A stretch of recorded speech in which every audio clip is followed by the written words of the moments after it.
دکتر تلهلت هم میخواد بهش زنگ بزنه. اگر میخواد کووید تست بده که بعد ببریش بیمارستان، ما اون کارت بیمارستان برای پارکینگ توی چیز هست، توی در ماشینم. اونجا که پارک میکنین استاف پارکینگ، اون ورش تو اون حیاط یه چادر زدن، اونجا کووید تستا رو میکنن. اون چپ داره تبش بده. باش خداحافظ. الان تو نیوز نوشته اگه بچه هم رانی نوز داشته باشه حق نداره مدرسه و باید کووید تست بده. بابا بچه که دیگه چجوری نه رانی حلقش اینقدر باید بکنه تو کونه بچه که رانی نوزش رو کنه. بچه که هر روز رانی نوز داره. خواهی میگه نباید دیگه بیان کووید. ما دیروز 5 نفر سیکار کرده بودم. مال منم هفته دیگه است. من یه هفته نمیرم سر. انقدر بخشمون هویه.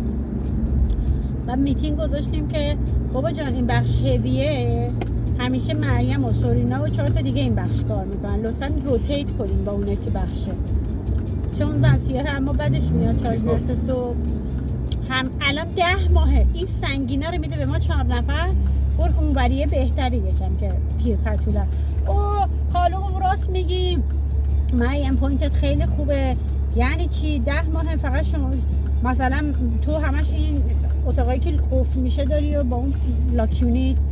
گفتم پدر جون ما گرفته شد 10 ماه 5-6 تا نرس هستن هیچ وقت اینجا نشستن، اینا رو همش اون بخش کار میکنن.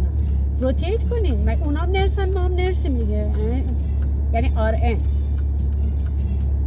حالا 1 ماه از اون میتینگ میگذره هنوزه که اونا رو روتیت کنن. گفتم حالا هفته دیگه میرم پیش کارلو میگم کو دیگه اون روتیشن که دیگه کامرا گذاشتن تو اتاقا نیستش که براتون سخت باشه. 3 دفعه دیروز توالت کلاک کردن به خاطر اینکه یه کامرا نیست. میدونی امکانات ندارن، هی اونا چیز میچپونن، ما چه میدونیم؟ ما نمیدونیم. وقتی آب همه جا رو گرفته ما میدونیم. 4 تا کامرا که دیگه یه هفته‌ای بس میشه، یه ما گذاشته دیگه. نرسا رو هنوز روتیت نکرد دیگه. باز حالا خوب اون اسپوله پینگ نیستش. هر وقت کار عصبانی میشن قیافون که یادم میاد دیگه این بدبخت هم معدب و خوب و نایس و خوبه که حد نداره، همش میخند. ما از حالا بیاد سرمون که وسط این بدبختی بچ بود. خیلی مرد خوبیه.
دیگه بنویسیم